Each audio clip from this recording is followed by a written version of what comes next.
Bienvenidos a una edición más de Voz Ciudadana. Los saluda Raquel Salazar. En esta oportunidad vamos a hablar sobre los datos personales, cómo es que esta base de datos personales llega al mercado negro, cómo se puede proteger.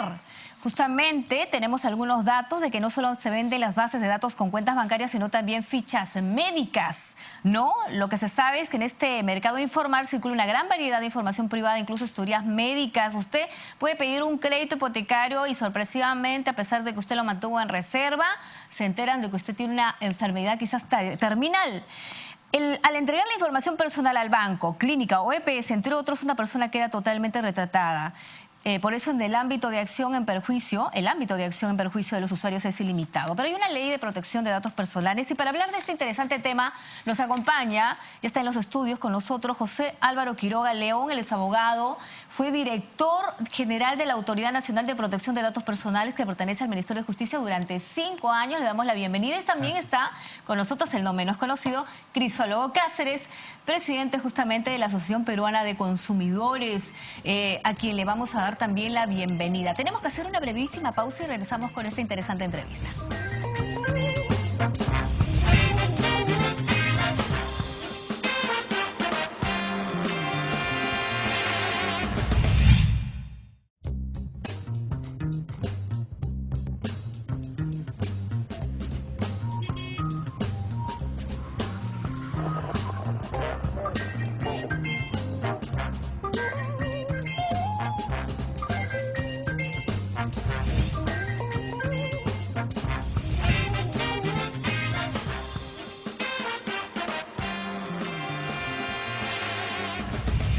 Seguimos nosotros en Voz Ciudadana a través de Congreso Televisión.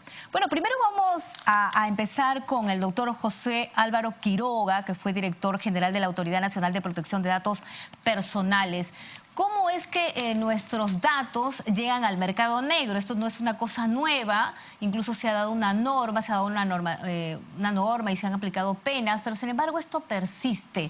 Incluso sabemos que es todo un mercado informal y peligroso. Sabemos dónde venden los datos personales, en Wilson, en El Hueco. Explícanos para que el público entienda un poco. La información personal tiene mercado negro y tiene mercado no negro porque tiene valor comercial, porque tiene importancia comercial, tiene importancia política. Nuestra información se convierte en dinero de formas que nosotros ni siquiera imaginamos. Entonces, el mercado negro al que aludes es una parte del problema, es la parte ilegal. Ahí estamos hablando de gente que está en el mundo delictivo, que podría ser apresada y condenada porque hay un tipo penal que así lo establece. Pero el tema de los datos personales y el manejo de los datos personales es mucho más complicado y mucho más complejo. Hoy en día en la sociedad de la información nuestros datos personales circulan de diferentes maneras. Una revista peruana, por ejemplo, hace poco hacía un artículo sobre las 10 tecnologías que van a cambiar la forma de hacer negocios en el mundo. De esas 10 tecnologías, 7 son intensivas en manejo de información personal. Esa es la realidad de la importancia de los datos personales. Entonces, ¿por qué son importantes? Para una parte, porque se convierten en dinero. La información permite saber cómo toma decisiones una persona para decisiones de viaje, de compras, de salud y para tomar decisiones sobre ella. Al conocer sus preferencias, al conocer datos íntimos como una enfermedad que no debería conocer, sus gustos, sus preferencias, para discriminar, para hostilizar, para muchas cosas. ¿Cómo se protege eso? Pues aplicando un derecho que está en la Constitución. La Constitución peruana dice que tenemos el derecho a que nuestra información personal no se use en nuestro perjuicio. Hay una ley que desarrolla eso, que establece los principios y las formas en que eso debe hacerse, y además, a diferencia de otros países, el Perú tiene una autoridad garante en esa materia. Esta autoridad durante mucho tiempo desplegó todas sus funciones de difusión, de fiscalización, en definitiva de construcción de una cultura de protección de datos personales. Ahora, ¿cómo llega esta información al mercado negro? Bueno, dice que debido a que las entidades no tienen un control sobre sus bases de datos, sus mismos empleados sacan copias de estas y luego las venden. ¿Es así? Hay muchas formas. Lo que ocurre es que no hay una cultura de protección de datos personales. Entonces las personas que manejan la información de otros no tienen idea de la importancia de esa información y cómo pueden afectar las vidas de otras personas si no cuidan esa información. El trabajo de la autoridad que me tocó dirigir es construir esa cultura de protección de datos, que implica difundir que existe, conseguir que se entienda que hay que tener cuidado sobre esos y que hay que respetar ciertas medidas de seguridad en todos los campos en los que uno maneja información de las personas. Señor Crisólogo Cáceres, cuando uno recibe estas llamadas fastidiosas a toda hora, ofreciéndole a uno tarjetas de crédito y diversas promociones, y uno dice, ¿cómo sabe mi teléfono? ¿Cómo sabe incluso dónde trabajo? ¿Cuánto gano? ¿O cuánta capacidad adquisitiva tengo? Seguramente debe ser producto de este mercado negro. ¿Qué información tienes sobre este tema, señor Crisólogo? Bueno, el tema de la información es un tema de lo más crítico para los consumidores, porque realmente es un producto tan valioso para las empresas y para los gobiernos que ellos luchan, pugnan, discuten, pagan lo que haya que pagar para acceder a esas bases de datos. Y por ejemplo, cuando recibes esas llamadas en tu domicilio es porque alguien a quien tú le diste válidamente tus datos se los ha dado a estas personas que nos llaman. La forma en que se puede obtener esta información, como ha dicho acá el doctor, varía de muchas maneras. Pero esto, para que lo entiendan, hay que explicárselos a las personas con ejemplos, ¿no? En primer lugar está el tema financiero. Nosotros los consumidores le damos a las entidades financieras una gran cantidad de información sobre todo, nuestros ingresos, nuestras posibilidades. Tan es así que nos aumenta la línea de crédito o nos bajan. Pero hay una gran fuga de información financiera y a pesar de que tenemos un reglamento de tarjetas de crédito y débito según el cual todas las entidades financieras tienen que adoptar medidas de seguridad sumamente importantes para evitar la fuga de información, vemos que la información financiera de los consumidores sigue. Y a pesar de que hay sanciones y que la SBS debería estar haciendo una supervisión constante, la información financiera del consumidor fluye como si nada. Los taxis por aplicativo son otra forma en la cual la información está corriendo. Las personas, para solicitar este tipo de servicio, están dando datos y se han reportado varios casos ya de mujeres que han hecho uso del servicio de taxis por aplicativos y que luego han sido objeto de acoso sexual por parte de los taxistas. Cuando uno va a una farmacia y da su DNI, ahí de alguna manera está facilitando que... Cuando vas a la farmacia y das tu DNI, cuando vas al supermercado y te están diciendo, señor, denos su DNI para, aunque tú pagues en efectivo y no tengas la tarjeta del supermercado ni de la tienda por departamentos, ya te están clasificando y ellos están armando bases en las cuales están determinando que Crisólogo Cáceres, por ejemplo, o Raquel Salazar, periódicamente van a tal tienda y compran tal tipo de producto. Entonces ellos ya saben qué te tienen que ofrecer. Ya saben, cuando te llamen por teléfono con esas llamadas molestas con las que hemos empezado a conversar, saben exactamente qué es lo que te tienen que ofrecer, porque tú inocentemente les has dado. ¿Cuándo se ha visto que cuando usted va a comprar, por ejemplo, un pantalón, le pidan su DNI? Antes tú ibas y si pagabas en efectivo, pagabas. Y punto. Pero ahora quieren saber tu identidad, tus datos, para que tú puedas comprar ese pantalón. ¿Y uno se puede negar? Sí, claro. O sea, tú podrías decir, ¿para qué quieres mi DNI? Pero yo, me ha pasado y yo les he dicho, y eso que estoy pagando en efectivo, ¿para qué quieren mi DNI? Porque incluso la policía nos recomienda que no la demos, ¿no? Sobre todo si se trata de pagar en efectivo. Lo que pasa es que los consumidores mayoritariamente es una no hacen eso. política de la tienda, aunque pagaras etcétera. a crédito, el DNI tiene, y ahí viene uno de los principios, tiene una finalidad que es identificarte, no guardar los datos. La palabra clave aquí es perfilamiento. Lo que se hace para tomar decisiones sobre las personas y para ofrecerles cosas es perfilarlos. Y a uno lo perfilan sobre lo que consume, lo que piensa, lo que hace, cómo vive. Si uno va a la farmacia y constantemente compra, pues, por ejemplo, pastillas para el dolor de cabeza, ¿no? Pastillas para el dolor de estómago y te piden tu DNI, ellos ya saben qué te molesta, qué dolencia tiene y eso puede también llegar... Por supuesto. Clandestinamente a otro lugar. Ahí se enfrentan dos criterios, ¿no? Las industrias lo que te dicen es que ellos buscan mejorar la experiencia del cliente. Pero lo que encuentras detrás es que hay una intención muy grande de tomar tu información y luego no informarte qué hacen con ellas, que puede ser compartirla con una vinculada, hacerte un perfil, cosa que no necesariamente es ilegal, si es que respetaran tu derecho a decir que no. Es decir, yo te doy un servicio y para ese servicio necesito ciertos datos para darte el servicio. En el momento en que yo pido más datos de los que necesito para darle el servicio, hay una alerta. ¿Por qué me pides tantas cosas para comprar un pantalón? Hay para preocuparse. Y me ha pasado que también yo me he ido al banco a hacer una transferencia de un dinero más o menos considerable y que a los 20 minutos me comienzan a bombardear de llamadas, con promociones, con tarjetas y muchas cosas más. Y yo digo, pero ¿por qué me están llamando? Qué raro. Acabo de hacer esta transferencia en el banco, donde he dado mis datos, mi DNI y todo lo demás, y mi celular también está ahí, y me comienzan a llamar. Qué extraño, ¿no? consideran que están ofreciéndote un beneficio. Pero esa manera de pensar de que yo sé lo que es tu beneficio y que yo te puedo ofrecer cosas que a ti te interesan, le falta el respeto al ciudadano que tiene la posibilidad de decidir si quiere o no quiere recibir esas ofertas. El origen de la protección de datos tiene que ver con lo que se llamaba la autodeterminación informativa. Yo decido a quién le entrego mi información, para qué la pueden usar y para qué no. Cuando alguien se monta sobre esa autodeterminación y empieza a decidir qué cosas hace con tu información, aunque te resulten molestosas, aunque tú no las hayas autorizado, entramos en el mundo de la infracción, de lo irregular. ¿Qué establece? Sí, y esto se traduce también en el tema que tú mencionaste a un inicio, el tema de la salud. O sea, la Ley General de Salud establece claramente que se tiene que guardar reservas sobre la información que entrega el paciente, el usuario de los servicios de salud. Y entonces, si bien es cierto que su salud, que es la superintendencia que fiscaliza cómo se prestan estos servicios en establecimientos públicos y privados, fiscaliza la calidad de atención, su salud debería también centrarse en el tema de los datos que les damos los usuarios a las clínicas, a los hospitales, porque mucha de esa información está circulando. Como tú dices, hay instituciones de salud que están trasladando esa información, y cuando tú vas a solicitar una póliza de seguro, dicen, oye, ¿usted ha sido atendido en algún momento? Sí, pero fui pues por, no sé, pues un dolor de cabeza. Sí, pero ahora tenemos que reforzar los exámenes. Oye, y con este tema de las preexistencias que te están buscando, quítame esta paja, se han dado muchos casos en los cuales, manejando interesada y arbitrariamente la información que ellos han obtenido, el servicio de salud se puede tornar bastante complicado. Es decir, lo que queremos decirles a todos los televidentes es que tenemos que empezar a pensar con mayor detenimiento en la importancia que tiene nuestra información.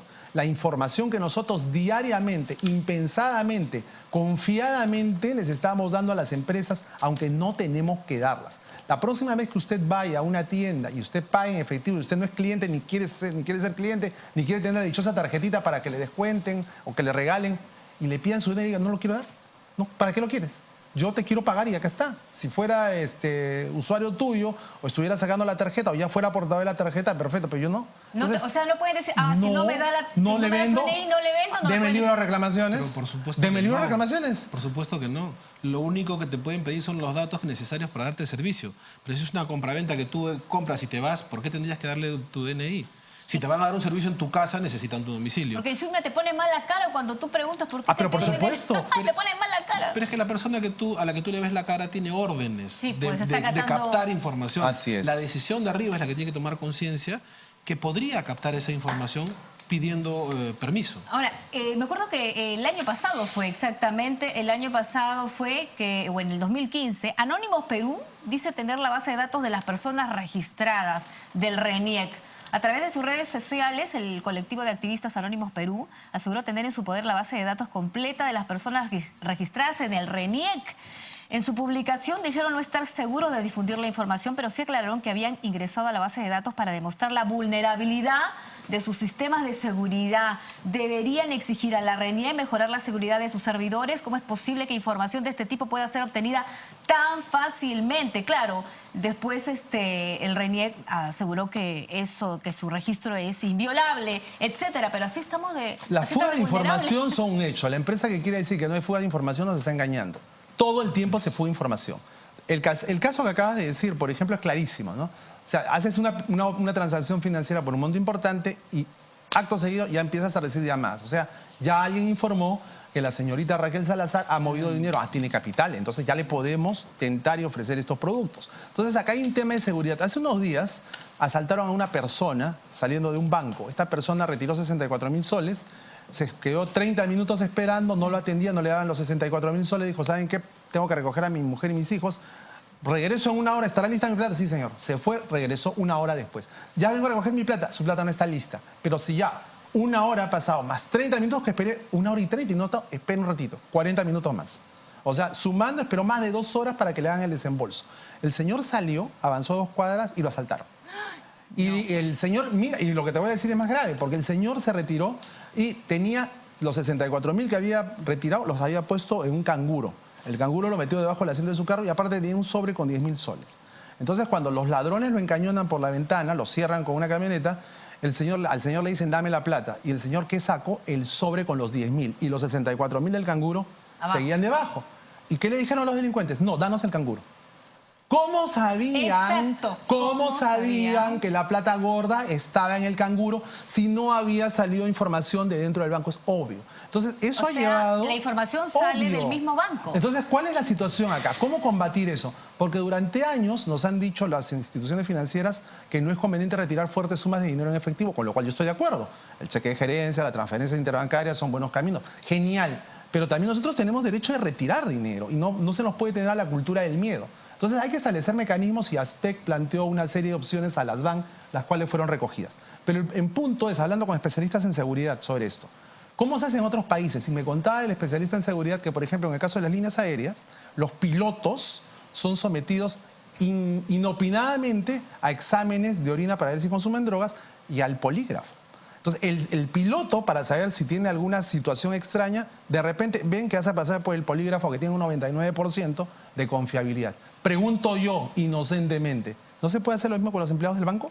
A ver, Exacto. inopinadamente, a ver, señor, ¿usted le da la voz, le pasa la voz a bandas? Señor, ¿usted negocia con las bases de datos de los consumidores? Señor. Entonces, hay que pensar porque ya basta, la gente está muriendo porque la información, que es un bien tan preciado, está fluyendo libremente, siendo algo que nos pertenece a nosotros. Por eso se aplica o no un protocolo de seguridad para proteger los datos personales. Tenemos que hacer una brevísima pausa y regresamos con esta interesante entrevista. Ya volvemos.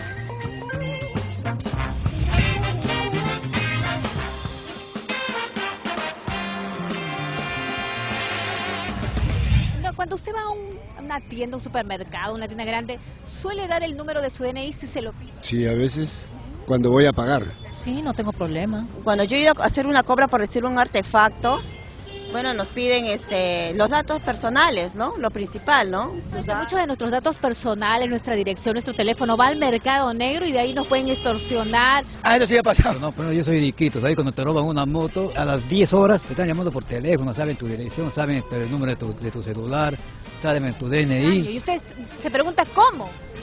Ese es el detalle, ¿cómo? Sí, eso es lo que me pasó. A mí en mi casa me llamaron diciendo que mi hijo lo tenían secuestrado y que tenía que llevar a un lugar una cantidad de dinero, pero yo lo que hice, le colgué, le dije, ya, después hablamos. ¿Cómo saben tus datos personales, güey? No estaríamos obligados, ellos simplemente deberían cumplir con darnos la boleta, la factura, el documento contable y punto. No tendríamos por qué estar nosotros ventilando nuestra identidad con nadie. Porque usted siente que el Estado protege los datos, nuestros datos personales. No, definitivamente que no. ¿No debería el Estado proteger nuestros datos personales? Mucho. Así que a partir de ahora, ya pues póngale freno a eso, ya no den sus datos así nomás.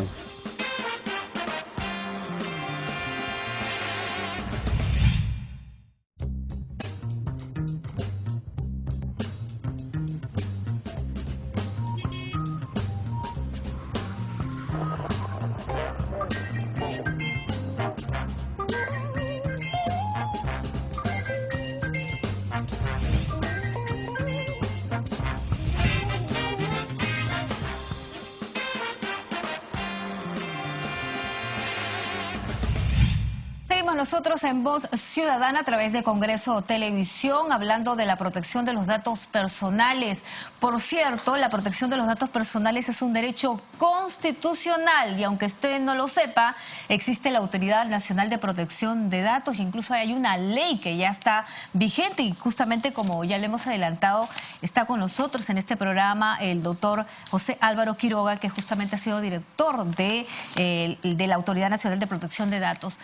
Primero, ¿cuáles son los alcances de la ley? ¿No? ¿Qué deben hacer las empresas? ¿Cuál es el protocolo de seguridad? La ley establece los principios, entre ellos finalidad, consentimiento, proporcionalidad y seguridad.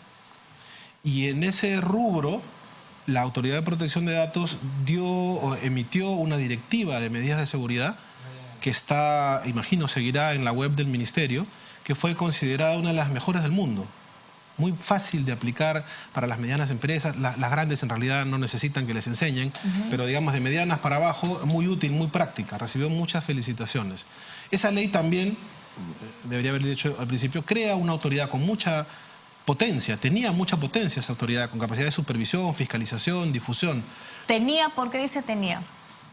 Porque esta autoridad llegó a ser reconocida como una entidad referente en Iberoamérica. Y ¿Qué pasa ahora? Luego ha sido empaquetada con un proyecto de la Autoridad de Transparencia. Se nombró una comisión para hacer un paquete completo de una gran Autoridad de Transparencia y Protección de Datos. Los propios miembros de esa comisión han quedado muy descontentos con el resultado y esa gran autoridad conjunta de transparencia y protección de datos no existe todavía funcionando. Y lo que sé de la Autoridad de Protección de Datos, que está, digamos, a un rincón de esa gran autoridad de transparencia, es que no tiene personal, no tiene funciones. ¿Se ha debilitado? En la práctica, está en la práctica desaparecida. Perú no asiste en el concierto internacional, es un ausente. Después de haber sido miembro del Comité Ejecutivo de la Red Iberoamericana de Protección de Datos, invitado por la Red Iberoamericana para formar parte de eso, está desaparecido, no participa en nada. ¿Y por qué? ¿A qué se debe? Pues no lo sé, tendrían que explicarnos quiénes han tomado esas decisiones. Bueno, pero yo te aseguro que sé la respuesta, ¿no? La respuesta es que una autoridad fuerte que proteja datos de los ciudadanos es una autoridad que atenta contra los intereses comerciales de muchas empresas que quieren seguir accediendo a esos datos. Hay muchos intereses Si tuviéramos detrás. una autoridad fuerte, como la que deberíamos tener, sencillamente habría una vigilancia, una fiscalización y eventualmente sanciones a quienes estén traficando con los datos de los consumidores. Pero ello no sucede. Y eso pasa en varios ámbitos, déjame decirte, ¿no? La planilla de trabajadores, es también una base de datos, sí, claro, y debería registrarse. ¿Se registra? Sí. Claro, si se trata de trabajadores formales, estables, tienen que remitirse al Ministerio de Educación. Tú apenas contratas a una persona, tienes que remitir el contrato al Ministerio de Trabajo. No, pero eso no se hace. Pero hay algo que yo quiero acotar, ¿no? La información es un canal de doble vía, es decir, la información que nosotros le damos a las empresas y ellos quieren que les digamos todo, hasta lo que comemos, ¿ya? Pero en cambio la información que nos dan las empresas es muchas veces información incompleta, inexacta, confusa, de difícil entendimiento para los consumidores. La ley, ¿qué contempla? ¿Hay sanciones, hay multas, hay pena de cárcel? La ley de la Autoridad de Protección, que regula la Autoridad de Protección de Datos Personales, no habla de cárcel, pero el Código Penal tiene un tipo penal para el tráfico de bancos de datos. La ley debería tener un estándar internacional, es decir, una autoridad autónoma, no vulnerable a los vaivenes dentro de una institución, como ha sido el caso de esta autoridad, capacidad de supervisión, de fiscalización. La ha tenido, durante 5 años la tuvo. ¿Ya? Ahora han modificado los criterios y se le ha convertido en una suerte, la fiscalización se convierte en una suerte de pedagogía. Es decir, voy, visito y les digo, pórtate bien, cuando lo que había ocurrido, lo que se estaba haciendo, era una cosa que empaquetaba todo. Difusión, pero también fiscalización, pedagogía, pero también sanción. ¿Hay sanciones en la actualidad? Las hubo, yo no he visto publicada ninguna más. ¿Hay multas de hasta 100 UIT? En la ley sí. Es decir, alrededor de 385.000 soles, sí, pero aproximadamente. No las aplicó. La autoridad las aplicó. La llegó a aplicar. Se aplicó, se protegió a personas que tenían muchos problemas, se sancionó a una transnacional de la información y se le ordenó bloquear información indebida. Perú fue el segundo país después de España que aplicó una norma de bloqueo a un buscador de Internet. Ahora, ¿se puede restringir el horario de llamadas que ofrecen productos, servicios o promociones? Pero claro, pero ya está restringido. Ya está restringido, por supuesto. pero no se cumple. Es verdad, o sea, las empresas no te pueden llamar de lunes a domingo ni en días feriados. Las empresas te pueden llamar de lunes a viernes en el horario comprendido entre las 8 y las 6 de la tarde. Pero las empresas te están llamando a las 9 de la noche y ayer, sin ir muy lejos... Si es que no estás en la lista de gracias, no insista, ¿no? O sea, uno tiene que llamar... No, pero aunque estés en la lista de gracias, no insista. Yo tengo reportes de consumidores que se quejan de que se han inscrito en este registro, que repetimos, es un registro virtual que administra el Indecopi, en el cual uno se inscribe y teóricamente no debería recibir llamadas de estos proveedores, ¿no? Pero lo hacen y lo hacen todo el tiempo. Lo normal sería que si no estás, te pudieran llamar. Claro. Pero además hay reglas de prácticas comerciales abusivas que tienen que ver con los horarios, con la insistencia. Todo eso está regulado. El tema no es que falten leyes, el tema es que se apliquen. Leyes hay y no son malas. Eso es verdad. ¿No? Eso es la realidad. Y muchos no las conocen. No se conocen, pero a ver, la autoridad ¿qué hizo? ¿Qué logró hacer en 5 años? 3 años en realidad, porque primero estaba en construcción. Rompió la inercia. Rompió la inercia en las entidades privadas y en las entidades públicas. Habrían grupos de trabajo para adecuarse a la protección de datos personales en las entidades más emblemáticas del Estado peruano. Todas las entidades financieras estaban trabajando el tema, porque se tuvo fuerza y se tuvo, debo reconocerlo, un apoyo central de la Superintendencia de Banca y Seguros. Eso estaba caminando, eso estaba a pesar en de las marcha. fuertes presiones y todo lo que había, supongo. Las presiones se manejan y se manejaron de la mejor manera posible. Esa autoridad fue considerada por el Concierto Iberoamericano como un referente. Perú iba a capacitar a otros países en esta materia. Y de pronto eso ha desaparecido. Ha desaparecido. Ahora, cuando uno va a buscar Absolutamente trabajo, preocupante. la empresa que supuestamente me podría emplear, ¿tendría que saber por su cuenta si estoy en una central de riesgo? Cuando ¿O vas eso a es buscar trabajo, cuando vas a solicitar ser inquilino en una vivienda, hoy en día existen registros. Las centrales de riesgo son consultadas. Los Facebook de las personas son consultados. Es decir, yo quiero detenerme en algo, que antes que se nos venza el tiempo. No solo está en juego el derecho sagrado a la información que tenemos los ciudadanos, sino que está incluso nuestra vida en riesgo. Porque cuando las bases de datos circulan tan libremente, se pueden falsificar portadas de banco, hay delitos que se hacen a través de la Internet, estafas que se hacen a través de la Internet, extorsiones que se hacen a través de la Internet. O sea, si alguien tiene tu base de datos, el delincuente puede trazar un perfil de la víctima, puede saber mucho de la víctima. Sus ingresos, su ocupación, el número de dependientes que tiene, sus horarios, sus rutinas, etcétera, etcétera. Y eso va a ser empleado no solo pues para venderte un nuevo paquete de telefonía, bueno, que eso es molesto, pero no está en juego tu vida.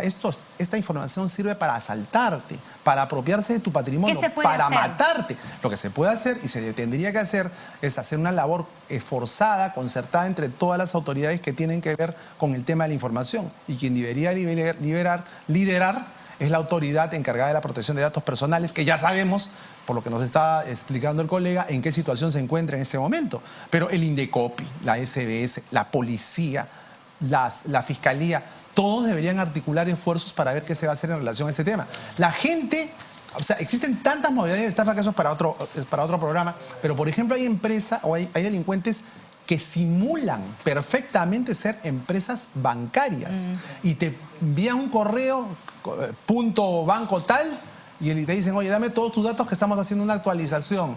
Y eso es falso, pues. Usted nunca caiga en eso. Y entonces el consumidor inocente, porque el consumidor es confiado. Al consumidor nadie lo ha educado, al consumidor nadie lo ha entrenado para que sepa discernir cuando está frente a una estafa o no. Todos somos confiados y en buena hora que así sea. Porque yo no quisiera vivir en un mundo en el cual toda la gente se esté mirando con desconfianza. Pero el consumidor confiadamente entrega sus datos nuevamente y el delincuente le vacía las cuentas. Esa es la situación en la que vivimos. O sea, el tema de la información... Es una realidad. Es crítico. La delincuencia siempre va a existir. El tema es que el mundo en el que vivimos con este flujo de información tan grande nos hace mucho más vulnerables. Porque mientras más sabe alguien sobre mí, sobre mi familia, está en mucho mejor capacidad de engañarme, de estafarme, de atacarme y de hacerme daño. Ese es el tema, ¿no? La información tiene importancia y quienes manejan información de otros deben tener absoluta claridad de que son responsables de lo que hacen con esa información. ¿Eso cómo se llama? Cultura y protección de la privacidad. ¿Qué es lo que hay que construir? Hay que construir una cultura de protección de los datos personales porque este es un tema transversal. O sea, si empezamos a hablar de Internet, ¿no es cierto? Este monstruo sacrosanto de la Internet tiene un lado oscuro terrible. Las redes sociales para niños, los experimentos sociales en materia de opiniones políticas, religiosas. Pero nosotros no nos enteramos. Crisólogo toca un tema muy importante. Hay un desequilibrio bien grande entre quienes manejan información o productos y los ciudadanos de a pie. Ellos saben mucho sobre nosotros y nosotros sabemos muy poco sobre ellos. Una autoridad potente de protección de datos personales lo que hace en el mundo, porque eso no es un invento del Perú, es equilibrar esa situación. Para que yo sepa más de lo que tú haces con mi información y tú sepas sobre mí solo lo que necesitas saber para que yo sea atendido. Entonces hay que fortalecer esa autoridad competente que cumpla con sus funciones, pero que se sobre aplique todo, la Raquel, ley también. La cultura. O sea, esa cultura, lo que pasa es que no somos conscientes. Hay que proteger nuestros datos personales. Valoramos más el reloj que tenemos en la muñeca o el teléfono celular que tenemos en el bolsillo que nuestra información. Y es al revés. Esa información hay que ser precavidos. Puede ser aquí está la diferencia. ¿Sí? Así es. Y no nos damos cuenta. Hay que tener muchísimo cuidado. Muchísimas gracias al doctor José Álvaro Quiroga y también al doctor Crisólogo Cáceres por haber estado en este programa de Voz Ciudadana. Conmigo será hasta la próxima.